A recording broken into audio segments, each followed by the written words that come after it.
بزرگ گھروں میں پرانی چارپائیوں کی طرح ہو گئے. جیسے ترپال میں ہم نے ان کو ڈھک کے رکھا ہوتا ہے، اسی طرح شاید ہم بڑوں کی باتوں کو بھی بڑا آؤٹ ڈیٹڈ اور ایسا دیکھنے لگ گئے ہیں کہ ان کی باتیں یہ وہ نہیں جانتے جو ہم جانتے ہیں. تو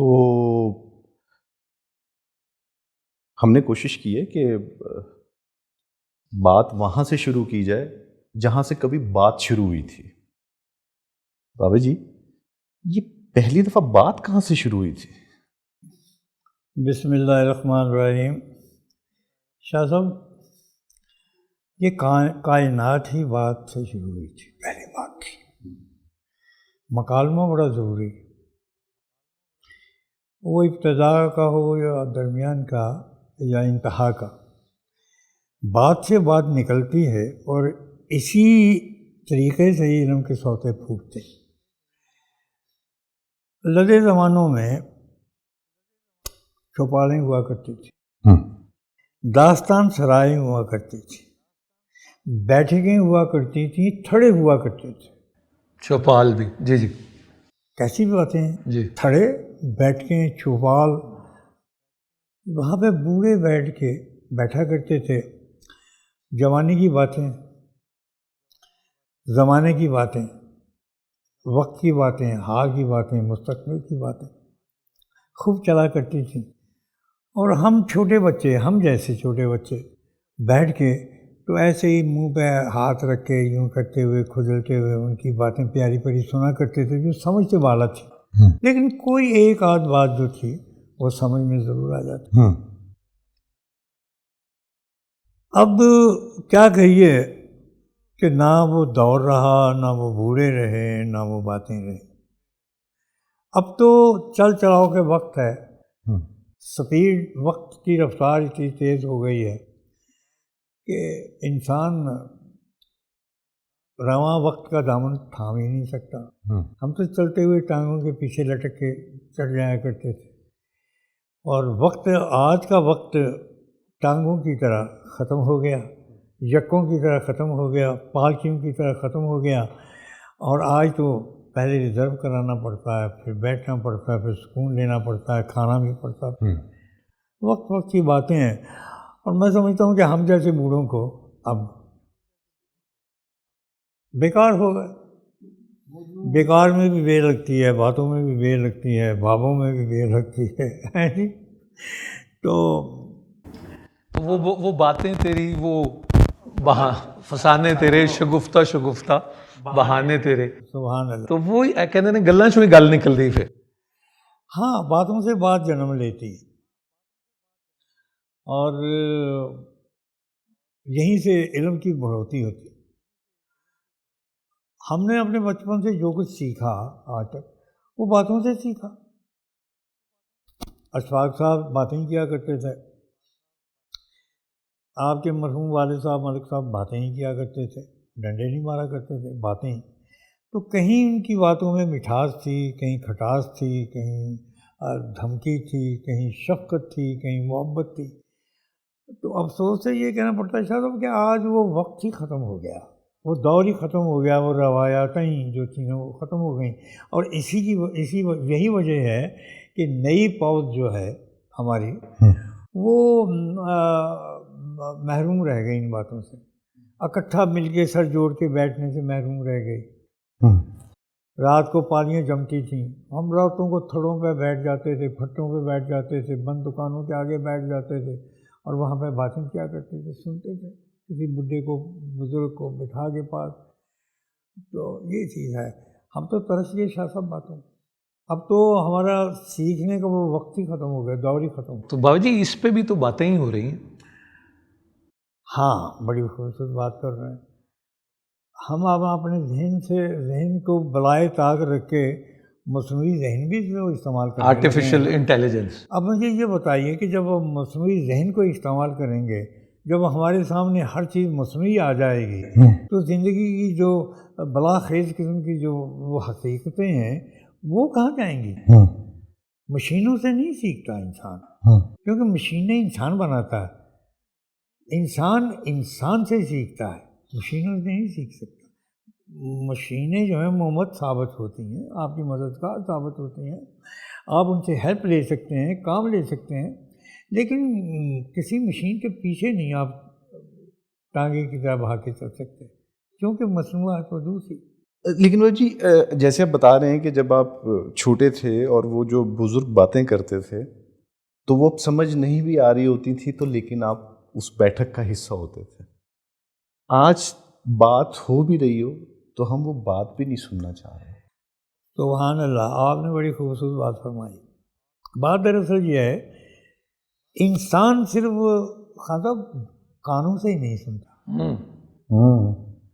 انسان صرف آنکھوں سے ہی نہیں دیکھتا، انسان صرف ناک سے ہی نہیں سنتا، انسان صرف منہ سے ہی نہیں کھاتا، انسان صرف ٹانگوں سے نہیں چلتا۔ یہ استعارے ہیں۔ آپ کانوں سے دیکھ سکتے ہیں، خطب آپ آنکھوں سے سن سکتے ہیں، آپ اپنے مساموں سے سونگھ سکتے ہیں۔ یہ ساری چیزیں جو ہیں یہ تو علم سے حاصل ہوتی ہیں، یہ تجربات و مشاہدات سے حاصل ہوتی ہیں۔ میں نے اپنی زندگی میں ایسے انسان دیکھے ہیں کہ جو بغیر ایک قدم چلے ہوئے لاکھوں میل کا سفر طے کر لیتے ہیں۔ اچھا جی۔ میں نے ایسے بھی انسان دیکھے ہیں کہ زبان کو ہلائے بغیر، نطق کو پریشان کیے بغیر داستانیں سنا دیتے ہیں اور ساری آپ کو ازبر بھی ہو جاتی ہیں۔ واہ۔ میں نے تو ایسے ہاتھ بھی دیکھے ہیں جو یہاں پہ بندھے ہوتے ہیں یا یہاں تک اٹھے ہوتے ہیں، مگر وہ کسی کا دروازہ کھٹکھٹا رہے ہوتے ہیں۔ واہ۔ تو یہ انسان کا جو اندر کا وجدان ہے، یہ اس کی کیفیات ہیں۔ وہ جو ہم نے مہدی حسن خان صاحب سے سنا، وجیہ اسماعیل عرفانی صاحب جو کہتے ہیں کہ میں نے چھپ کر تیری باتیں کی تھی، جانے کب جان لیا محفل نے، غنچہ ہی شوق لگا ہے کھلنے، پھر تجھے یاد کیا ہے دل۔ سبحان اللہ۔ تو یہ چیزیں جو ہیں آج کل ان کا ہو کے رہ گئیں، اس لیے کہ بیٹھکیں نہیں رہیں، باتیں نہیں رہیں، بزرگوں کو اہمیت نہیں دی جاتی۔ ایک عضو محض سمجھ کے گھر میں کسی کونے میں ڈال دیا جیسا حقہ لو بابا پیو، اس کی باتیں کو سنتا ہی نہیں۔ وہ چاہتا ہے کہ میں نئی نسل کو بتاؤں یہ صبر کیا ہوتا ہے، تحمل کیا ہوتا ہے، بردباری کیا ہوتی ہے، شرافت کیا ہوتی ہے، نزاکت کیا ہوتی ہے، محبت کیا ہوتی ہے، مگر کوئی سنتا ہی نہیں۔ آج کل کی نئی نسل کے استاد جو ہیں وہ تو ٹیلی ویژن ہے، یہ اپنا ٹیلی ویژن ہے، گوگل ہے۔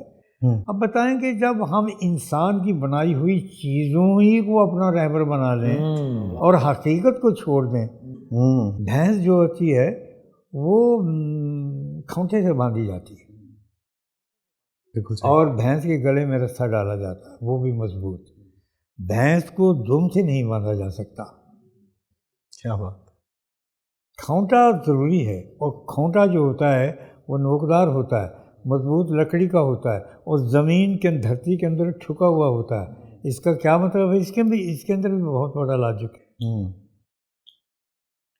جیسے کھونٹے سے بندھی ہوئی بھینس جو ہوتی ہے وہ قابو میں ہوتی ہے۔ دیکھو تو عرض کرنے کا مطلب ہے کہ آج کل بین بھی بھینس کے آگے ہی بجائی جاتی ہے، یہ بھی تو اب مصیبت یہ ہے کہ بابے میں بھی، باتوں میں بھی، بحث میں بھی، بین میں بھی ساری بے آ گئی۔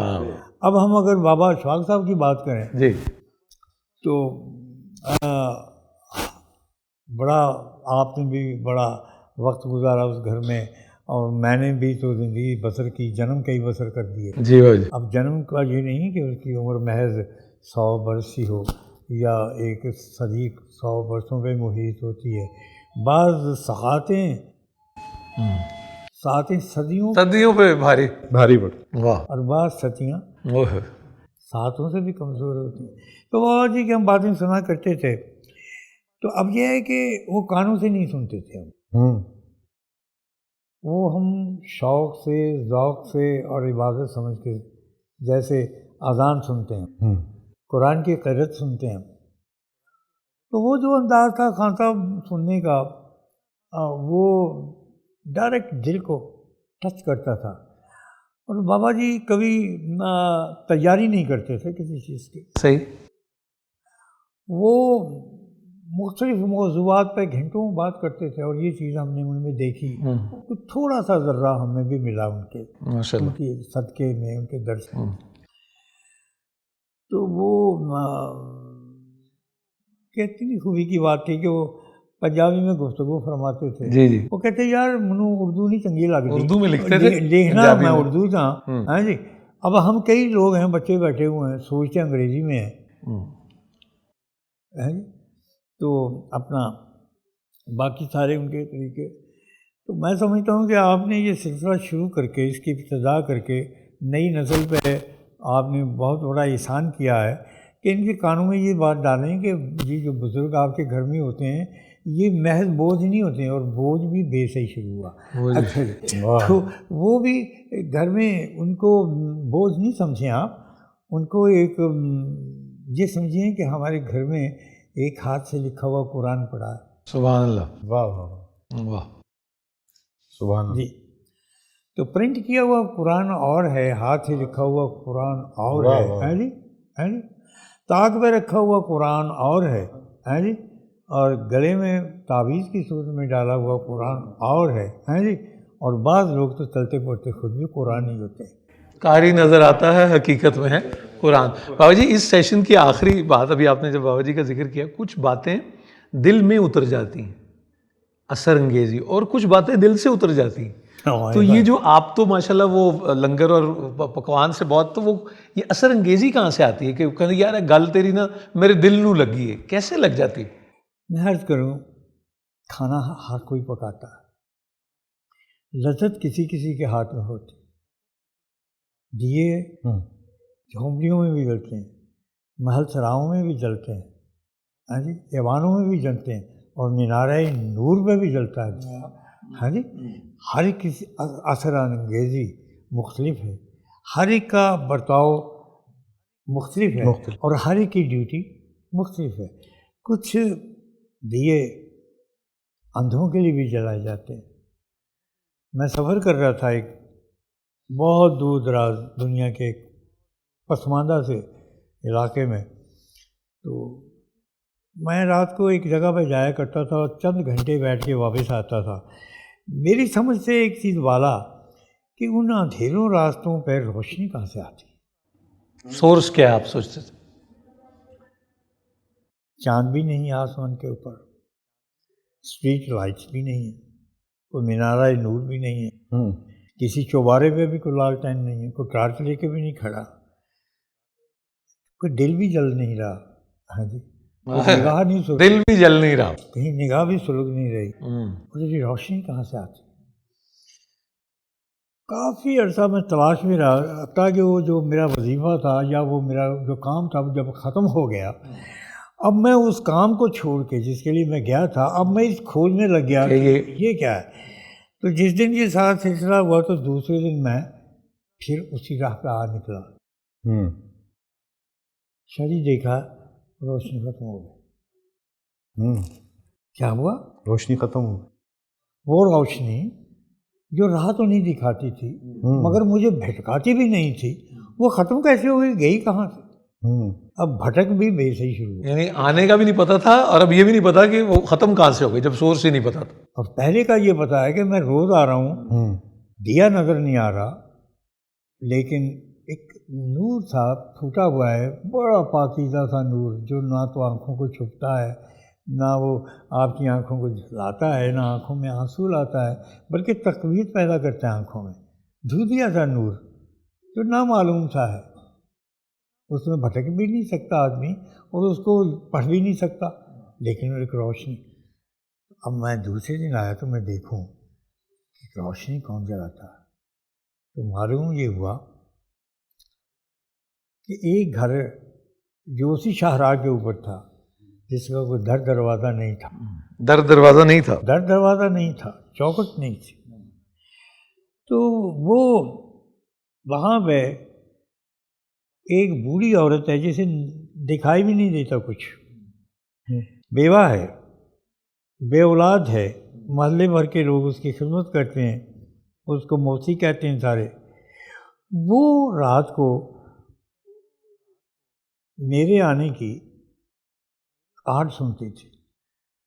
کیونکہ میرے آنے کا مقصد یہ تھا کہ ایک سلسلہ ایسا تھا کہ مجھے ایک ایسا عصا دیا گیا ہوا تھا جس کے نیچے 2 گھنگرو بندھے ہوئے تھے کانسی کے، ٹھیک، اور مجھے حکم یہ تھا کہ جب تم چلو تو ان کو ایسے ایسے چلا کے چلو، اور جب وہ میں قدم اٹھاتا تھا اور چلتا تھا تو اس میں چھن کی آواز ہلکی سی آتی تھی 2 گھنگروں کی. کیا بات، چلا کے چلو. تو وہ معلوم یہ ہوا کہ وہ جو اندھی عورت تھی، اندھی نہیں تھی لیکن بہت کم دکھائی دیتا تھا، صحیح، کانوں سے کم سنائی دیتا تھا، آنکھوں سے کم دکھائی دیتا تھا. تو وہ بیچاری بیوہ تھی، بہت عجیب سی عورت تھی، کوئی آل اولاد نہیں ہے، رہتی تھی، محلے والے گھر والے سارے اس کا کرتی تھی. تو وہ ایک اپنے کمرے میں دیا جلاتی تھی. کہاں جلاتی تھی؟ کمرے میں وہ دیا جائے. اپنی کٹیا میں، جو اس راہ سے کافی فاصلے پہ اس پہ کٹیا جلاتی تھی، جی دیا ایک جلاتی تھی. اور شاید وہ یہ کہتی تھی کہ کوئی شخص یہاں گزرتا ہے اور یہ گلی کے اندر پتھر اونچے نیچے، پہاڑی علاقہ تھا، اونچے نیچے ہیں تو ٹھوکر نہ کہیں لے لے. اب بتائیے، آپ کی بات کا یہ جواب ہے، آپ کی بات کا بھی یہ جواب ہے کہ آج کل اس وقت احساس زندہ ہوا کرتے، اس وقت سوچیں زندہ تھیں، اس وقت جذبے زندہ تھے. آج کل یہ ساری چیزیں مردہ ہو. اور وہ ماجی کا جو ڈرامہ تھا پیا نام کا دیا، تو یہ تو بالکل وہی. بلکہ اس سے آپ کی بات سے ایک اور بات مجھے یاد آئی. ایک فلم دیکھی تھی ٹی وی میں نے، اللہ بخش طارق عزیز صاحب نے اس میں ایک رول کیا، تو وہ نابینا تھے. تو وہ جو ان کی ہیروئن تھی وہ ایک گھنگرو باندھ کے آتی تھی، تو وہ اس سے فالو کرتے تھے. تو انہوں نے طارق صاحب کو اس کیریکٹر کو مس لیڈ کرنے کے لیے بلی کے کوئی گھنگرو باندھ دیے اور ان کو پہاڑ سے گرانا مقصود تھا. تو وہ بھی سن کے اسی کے ساتھ میں فالو کرے، اس کا نام پکارتے ہوئے. وہ پھر میرا خیال ہے کہ جب وہ گرے تو شاید بنائی واپس آ گئی، کچھ اس طرح کی کوئی کہانی تھی. تو مجھے یہ خیال آیا، آپ وہ جو کہہ رہے تھے کہ صرف آنکھوں سے ہی دیکھنا نہیں ہوتا، یعنی بعض وقت میں کان بھی آپ کی آنکھیں ہی بن جایا کرتے ہیں. ٹھیک ہے جی، تو یہی بات ہے کہ یہ مخصوص نہیں ہے، یہ مخصوص نہیں، یہ جیت کے لیے مخصوص نہیں ہے، یہ نطق کے لیے مخصوص نہیں ہے، سن کے لیے مخصوص نہیں ہے ان چیزوں سے. بلکہ ایک اور چیز ہے، ایسی خوبصورت بات ہے، جب آپ سنتے ہیں کوئی چیز تو وہی تو طاقت بیدار نہیں ہوتی آپ کی، آپ کی جملہ جسم کی ایک ایک روح جو ہے وہ بھی کان بن جاتا ہے. وہ بھی کان بن جاتا ہے، ایک ایک روح جو ہے وہ بھی کان بن جاتا ہے. اور اس سیشن کی آخری بات یہ کہ یہ جب آپ سننا بند کر دیتے ہیں، یعنی جو جن لوگوں کی سماعت ختم ہو جاتی ہے، پھر ان کی گویائی بھی ختم ہو جاتی ہے. یہ بھی ایک کبھی نہیں خیال ہوا ذہن میں، تو بینائی بھی ختم ہو جاتی ہے. تو بابا جی کہتے ہیں کہ اگر آپ یہ چاہتے ہیں کہ آپ اچھا بولیں تو اس کے لیے کہ آپ اچھا سنیں، وہ جو اندر جائے گا جذب وہ پھر. ایک اور بات بھی کہ جب آپ شبد سنتے ہیں آنکھیں بھی اس پہ جما کے رکھیں، ناک کی سونگ بھی اس پہ جما کے رکھیں، فوکس وہ جو ہے پورا فوکس آپ کی جتنے بھی اعضائے رئیسہ ہیں جی، اور آپ اعضائے ظاہری ہیں جو ان کی پورے کے پوری آپ نے اس طرف ہی لے کے رکھا ہوا. اگر آپ صرف ہے جی کیا بات، یہ فوکس ہے، یہ ہے وہ فوکس، کانسنٹریشن جو ہے وہ یہ ہے. تو یہ صرف کان نہیں سنتے، آپ کا روم روم سنتا ہے. جب آپ پیار کرتے ہیں کسی سے تو روم روم پیار کرتا ہے، جب آپ نفرت کرتے ہیں کسی سے ہے جی تو سارے جسم میں آگ لگیں دی ہے. جب آپ کسی کو دیکھتے ہیں تو پورا جسم آپ کا کیمرہ بنا ہوتا ہے. اچھا جی، یہ مگر وقت آپ کا جا رہا ہے، میرا خیال کچھ اگلے ہفتے پہ رکھیں کیونکہ بابا سے باتیں ہیں تو یہ تو چلتی رہیں گی، تو اگلے ہفتے تک پھر بالکل اس کو اگلے ہفتے میں پھر موو کرتے ہیں. اور وہ جو بات ہم نے بابا جی سے سنی کہ اللہ تعالیٰ آپ کو آسانیاں عطا کرے اور آسانیاں تقسیم کرنے کا شرف عطا کرے، تو پھر انشاءاللہ اگلے ہفتے یہ سلسلہ جاری رہے انشاءاللہ. میں یہ سمجھتا ہوں کہ یہ صرف ایک غیر کمرشل سلسلہ ہوگا اور عوام کے لیے اور خاص کر نوجوانوں کے لیے، تاکہ وہ بابوں کو برداشت بھی بالکل بے سے برداشت بھی کریں، تو برداشت کرنا بچے سیکھیں. اور اللہ خیر کرے، اللہ خیر کرے ان بچوں کو، کیونکہ یہ اقبال کے وہ شاہین ہے جن سے ہم نے چشم پوشی کر رکھی، یہ نہیں ہونی چاہیے. یہ شہزادے ہیں ہمارے، یہ صلاح الدین ایوبی ہیں، یہ محمد بن کاظم ہیں، یہ شہزادے جو کھڑے ہیں اور ان کو سنبھالنا، ان کی قدر کرو، ان کی عزت کرو، ان کی محبت کرو. اگر یہ کوئی سوٹے ووٹے لگاتے ہیں یا کوئی کام غلط کرتے ہیں، یہ ادھر ادھر کے کوئی گلیوں، تو ان سے آرام سے، محبت سے، پیار سے. یہ سوٹے نہ لگائیں، یہ بے سے بوٹے لگائیں، یہ سب سے اچھی بات. اجازت لیتے ہیں. ابا جی ہم اگلا جو سیشن ہے وہ اقبال کے شاہین سے شروع کریں گے. اللہ وہ مسلم تو چلتے بات نکلے گی تو پھر دور تلک جائے گی. بسم اللہ. اجازت لیتے بسم اللہ. ہیں. خدا حافظ.